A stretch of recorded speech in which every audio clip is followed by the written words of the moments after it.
Hi, I'm Suzanne Doyle-Ingram with Prominence Publishing, and in today's video I want to talk about how to choose a publishing company. And I'm not just going to be talking about my own. There's lots and lots of options out there, so please understand I want to just give you some information on how to choose the best one for you. So there's traditional publishing, like the big guys, the big five, and then all the way across to the other side, if you're imagining, a line. Traditional publishing on one side, and then self-publishing on the other side. Self-publishing has come a long way, and it is a great way to get your book out into the world, to start using it as a tool to get more of what you want, whether it's more clients or more visibility, more speaking engagements, more leads. You can use your book for all of that. So how do you choose a publishing company? Well, if you want to go with a traditional publishing company, just keep in mind it's quite difficult. It's not impossible, but it takes a long time. Self-publishing, on the other hand, is much, much faster, and there's barely any barrier to entry. I know you may be thinking, I don't know what you're thinking, but you may be thinking self-publishing is like, it looks really amateur. It used to, but it's come a long way, and it doesn't have to look amateur anymore. If you self-publish your book, as long as you have a professional editor, a professional cover design, professional typesetter, you should be good to go. And it's quite easy to do that, actually.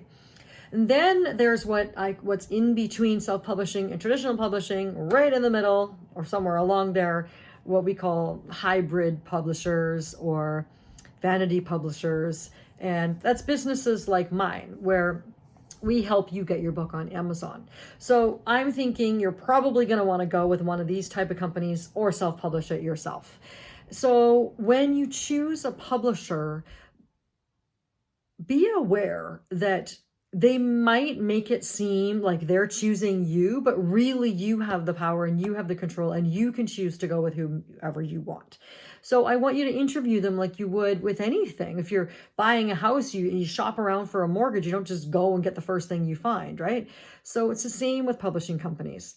One of the things I want you to really carefully look at is a lot of times they will try to get you to buy 1,000 copies of your book, and they will tell you the minimum order is 1,000 copies of your book. And they're going to say, listen, you're really going to want 1,000 copies of your book.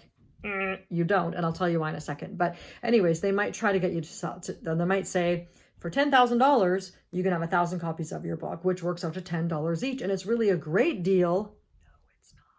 It's a great deal. This is what they're going to say, because then you can sell them all for $20 each, and you're going to make a gross revenue of $20,000.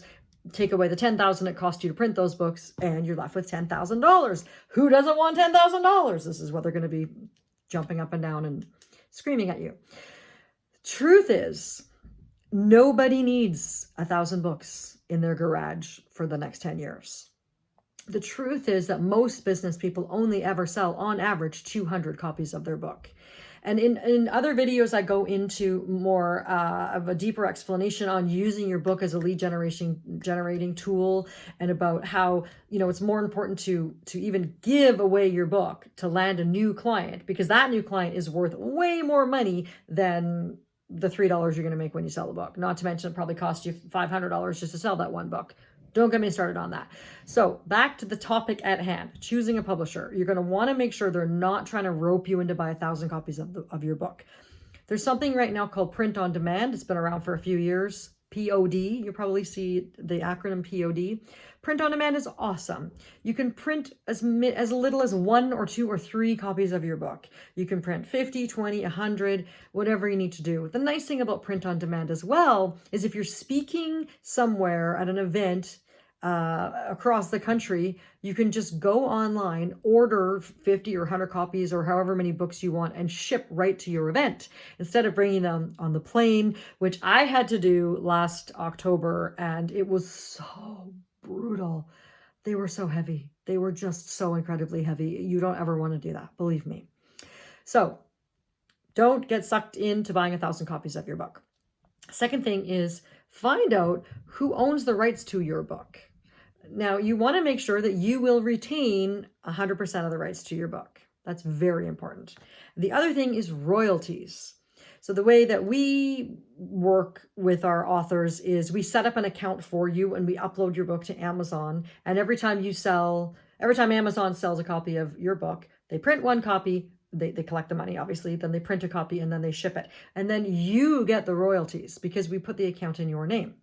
So other people don't do this. I mean, KDP, which stands for Kindle Direct Publishing, is owned by Amazon, and it really is what I think is the best way to get your book out there because you have control over it. You can change the price anytime you want. You can change the cover. You can change the description of your book. You can change your book itself and re-upload it, and the changes will be live in 24 hours. There's so much you can do, but you do need some help doing it so that it stays looking professional. I had a client the other day. I did his first book for him, and then he wrote book number 2, which I didn't know anything about. And then he came to me kind of with his tail between his legs and he goes, okay, I did book number 2. I tried to do it myself. And now I need to hire you to fix all of the things. So it was pretty funny. I'm like, okay, no problem. So we're kind of, it's a bit of a learning curve.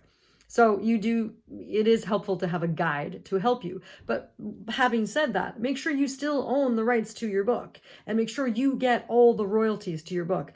Personally, it's part of the reason why I started my business this way in the first place is because I'm lazy and I didn't want to be cutting checks for 800 people every month.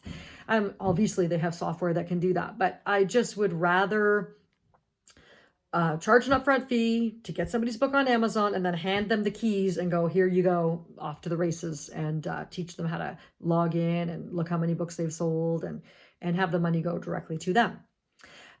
So those are the key things you're going to want to look for. You also want to look for a publisher that has sort of personalized service where you're going to know the name of the person that you're going to be dealing with. Hopefully you have one point of contact because, with some of the bigger guys like Balboa and places like that, you do work with a lot of different people and you end up kind of feeling a little bit like a number. And then don't get me started on that. So you want to make sure that you have one key person. Also, that you have some input in, the typesetting and the cover design.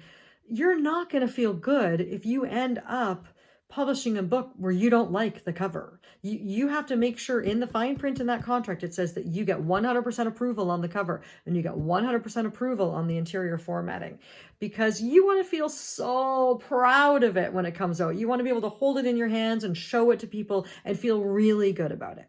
So that I've come to the end of my time here, but I just wanted to say these are some of the things that you should look for in a publishing company to make sure that your hard-earned money is going to be going to the right place and that you're not losing any of the rights to your book and your royalties and everything else. So I hope this has been helpful, and please let me know if you have any questions.